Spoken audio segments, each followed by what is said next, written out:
Hello, everybody. This is Mike Nelson of the Mike Nelson Show. Make sure to subscribe right now to the channel. I'm here today with the Commoner. How you doing today, Commoner? Good man, how you doing? Doing pretty good. If you want to give our listeners and viewers, a brief introduction. I know, of course, you're based out of New York, but can you give your brief introduction of what your music is about, and kind of just who you are? Sure, yeah. So, Commoner13. My music under that name deals a lot with existentialism and like coping through that. And then I have my band Heel Turn that focuses a lot more on the political commentary of like what's going on in the state of the world today. So, give me a brief introduction of how you got into music. Maybe like the first records you were listening to. What's your introduction into the world of music? Sure. Both of my parents like really influenced me a lot. My mom is more of like the soft rock, like she got me into the Matchbox 20, Tom Petty, a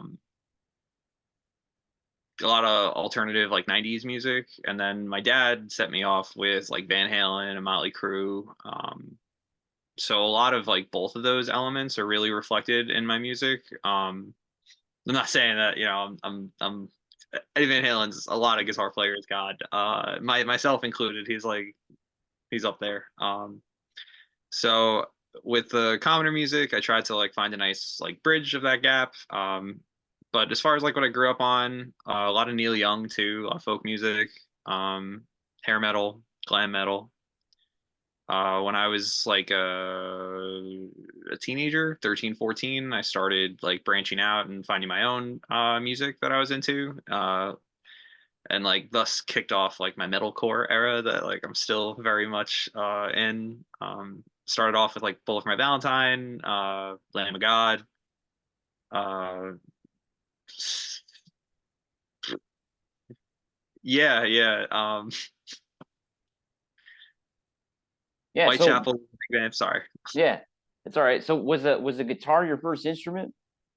Yeah, I started guitar when I was probably about five-ish, and then when I turned like six or seven through school, I picked up violin. So I stayed playing violin and guitar all throughout school up until my senior year, just picking up like other instruments, but viola, cello, bass, mandolin, ukulele, piano. I sing. Well, yeah, I mean, fuck, obviously I sing, but I was in choir in school too. So yeah, guitar was like my first instrument, and then everything else kind of fell into place after that. So, what drew you to guitar was probably the legends you were listening to, or what drew you to guitar specifically? Yeah, I started off. I heard 1984 when I was like, you know, born to like when I finally got a guitar in my hands. That's the best Van Halen album, I think. Yeah, man, I adore that album a lot. VH1 and 2 are also like I can play both of those albums front to back. Like Yeah, August, that was it's still a happy place for me, like a comfort zone. To like pull out like Atomic Punk and like other funny like yeah.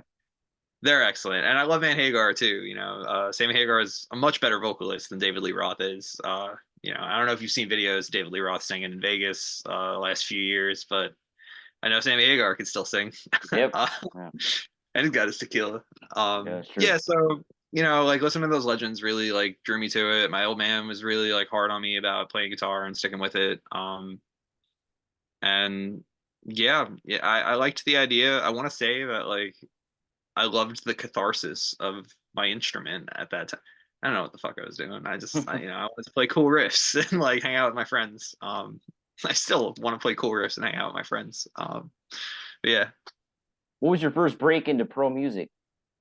As far as like, how do you mean? How did you first get into like playing like music professionally, or how did you kind of get your first break into that? Okay. When I was about 14 or so, I had bumped into some people that were putting a band together. Specifically the drummer. I just ran into her again for the first time in like a decade, which is crazy. At a Palestine protest the other day. The other day, I mean like 2 months ago. Time is an illusion. Yeah. So I started playing with her. And then her cousin is Meredith O'Connor. She's like a country pop musician, artist. that we were like her backing band as teenagers for a while. And then our like first show, our first or second show, we opened up for John Walker from Panic at the Disco, fresh off of him leaving that band, doing his like folk music. And then just networking from there, trying to just take it more seriously, and with more people that are trying to take it like as seriously and like committed, I guess. That ultimately, just leads from one handshake to the next handshake. And then when I was younger, I didn't really pay attention as much as I probably could have to those relationships that I was making with people. But in my early 20s, I like really narrowed in on it. Paid attention to those relationships, made sure I was the one shaking the hands and being there, staying for the whole show instead of just like leaving after my set, talking to other bands and stuff, and just creating being a part of the community. Now, how did the Commoner13 project kick off? Sure.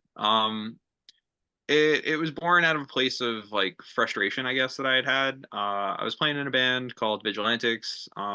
We had hit a point where finding the commitment and everybody else in the bands, like finding that balance, because it's a hard sell to people to like, oh yeah, drop everything you're fucking doing and come join a rock band. And we're not making any money, but it's Yeah, fun and you get to meet some cool musicians and play with yeah. some big names. But we had hit a point in like 2019, I think 2018, 2019, where everybody was kind of going in different directions, and I wasn't done. I'm crazy. Recently I had this conversation with our producer that we had just gone to with Heel Turn, where he goes, "You can't let the car start rolling backwards. You got to just keep moving, keep doing things." So I just kept writing music after the band folded. And I still have a really good friend, Anthony Lepardo at Westfall, and he had done the Vigilantics record when we were like teenagers, and at that point, I don't know, I was like 22, I guess, when I started working on that with him. And COVID had hit, so I was really just home, like playing guitar all day, get paid by the government to play guitar for 8 hours a day, play Call of Duty for like 3 or 4. And I took like a lot of that time to really hone into my craft a lot more, understand theory a lot better, understand different rudiments, positions, scales, chord shapes, substitutions. And I would use those as like a way to really like retain them in writing like songs. So if I was playing like minor 9 chords, or if I was like on that, I'd try to write a riff using those minor 9 chords. And ultimately, I wrote like a lot of really bad songs, and it cultivated into these couple that I brought to Anthony Lepardo, and I was like, "Hey, man, trying to do this. I think the songs are good," and he was super amped, so we did them together.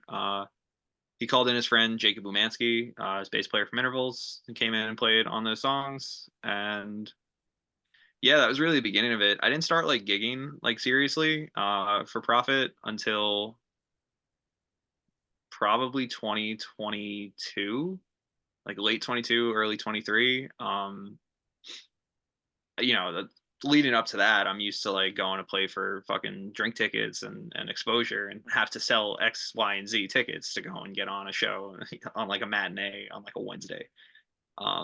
So I had seen a lot of people, a lot of friends that I now have, just going out to shows, meeting different promoters, different companies, like what they're doing, and I was like, oh, I could do that. Like 3-hour gigs ain't nothing.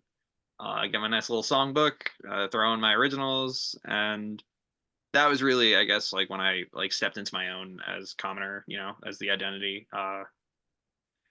That fall, after we played Statfest as like the beginning of it, but then like that fall, I really booked up like a lot, 3-4 gigs a week for like 3 months or so, 3-4 months, and definitely burned me out. But it's balance that you try to find. But when I was really starting to generate profit from like playing these gigs, I was like, oh shit, like I guess I am doing this. Yeah. So talk to me about the Dinner with the Sinner single. Talk to me about that. Yeah, absolutely. I had a recurring nightmare as a child that like, I had. I keep saying, I had this recurring nightmare that I had had for years and years and years of me falling down a staircase backwards into essentially like hands that came up from the ground to grab me and pull me down into this void that I would be in until I woke up.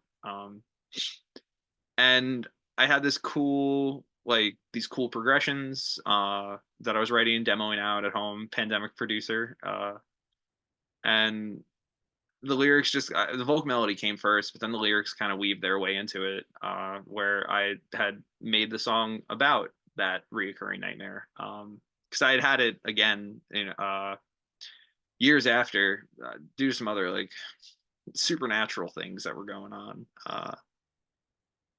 and it shook me to the point where I was like, all right, let me like just write this all down then, and yeah. Now, talk to me about your other project, Heel Turn. That you have another, of course, project with that. Talk to me a little bit about that. Sure, yeah. I have so Heel Turn is a culmination of me and my buddy Xavier as like the writing forces for it, and then we recruited my friend Ben and my friend Josh to be on bass and drums for live performances.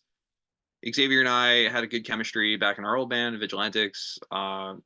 I needed time to go and explore myself as a musician and like what I wanted to do, what I wanted to feel. Xavier did too, like in the folding of our last band, and we came together because again, we're still writing music, we're still writing riffs, and we wanted to like still like be in a rock band and playing gigs as Commoner is fun and all, but it's a lot more fun when you have a band with you that like you got four other heads that are like focused on the same energy, the same goal.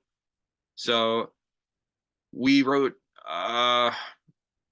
we had finished up with Lupardo, this EP that we had done with Dizzyland, Wounded, and Seasons Change. And then after that, we played about a year of gigs for it and decided that those songs were we were looking to uh work on like newer material that we were writing because like we change as musicians. I'm not the same musician I was yesterday that I am today, with that kind of idea. So recently we went into Voodoo with Frank, um, Mike Watts. They did a great job. Frank, especially, we sat with him for like 3 days and we banged out like three songs. I sang I sang a lot in in that one day, and I was playing bass on it too. So I played guitar and bass a lot in the other day, and then the other day was for drums. So I was exhausted. I drank 10 Red Bulls that weekend on top of like 2 or 3 cups of coffee. That I'm just throwing that shit back because we got deadlines, and we're great from Saturday to Monday, but God forbid it doesn't get done on Monday. Then who knows, when we would get back to with everybody scheduling involved. So I made a point of like just really ironing out my parts, like going into the studio as best as I possibly could. And I tried with my tone too. Guitar heads will know that you chase the tone inevitably. It's like the dragon. And I spent 2 weeks really sculpting out my tone. I was super into it, super amped. Get to the studio, I plug my shit in, and it just sounds like shit. And it's like, oh god, damn it. So thank God Frank had a cool like Soldano. I think I played through, which gives that really nice like post-hardcore early 2000s kind of vibe. So we're super excited to have those back, hopefully in the next like week or two, and then like out. I don't really know what our release strategy is for them right now, whether we do it like with a cascading release, like one by one by like adding them on, or if we're just going to drop like a 3 song EP. But we're super excited. I'm super excited. I feel like I've really matured a lot as a musician, from my last recordings to these recordings. I play in an Afro fusion band too. We don't have the name is Mwendo. We don't have any like original music. We're just a house band for a company in Brooklyn. The goal is to inevitably get to more original music, and I play bass in that band like primarily. I don't sing, I don't play guitar, so that offered me a really nice experience in like thinking about music and playing a lot differently, in like the mindset of serve the song, not the individual, which is just something I've grappled with forever. But it really gave me a great lesson in it and a better understanding. So I'm super stoked. Songs are politically driven, lyrically about like police brutality, global misconduct from one country to another. Yeah. Now, with I was looking at your press release, and I noticed there that you tour with Mountain. Is that correct? You got a chance to tour with the legendary rockers. How was it like playing with those legends? You know, Mountain's always one of my favorite bands. And talk to me Check about it your out. experience and when was this tour that you did with them, or what did you do exactly for the band Mountain? Yeah, sure. So when I was a teenager, I was about 18 when I got the phone call to go start playing with them. Initially, did that for like a year and a half, and it was a really great experience. It helped shape me a lot and gave me a lot, excuse me, a lot of the lessons that I learned there stayed with me and helped like reinforce ideas that I'd had and just give me like good advice. I often refer back to those moments and for advice for anything else. The tour was cool. I went down. I had the opportunity to play. It was cool. I actually had to leave early for a scheduling issue, so I didn't get to stick out the whole duration of it. But it's great to see like old friends and network. I got to meet Carmine Appizi, who was Yeah, the I interviewed him last year. Yeah, great guy. get out. Yeah, yeah, Yeah, yeah, no doubt, yeah, no doubt. yeah. Yep, yep. It's cool seeing Corky again. Joe is their bass player. He's a good friend of mine. Yeah, yeah. So, what was like your favorite track to play with them? Was it Mississippi Queen or what was it? Nah, nah. You know, Mississippi Queen's a great one, Yeah. but like I am a big fan of themes of imaginary Yes, western. that's a good one, man. Yeah, my That's song. like, yeah, yeah. Yeah, It's really, Felix Papadari or Papadali, whatever the hell. yeah, That's like him shining through.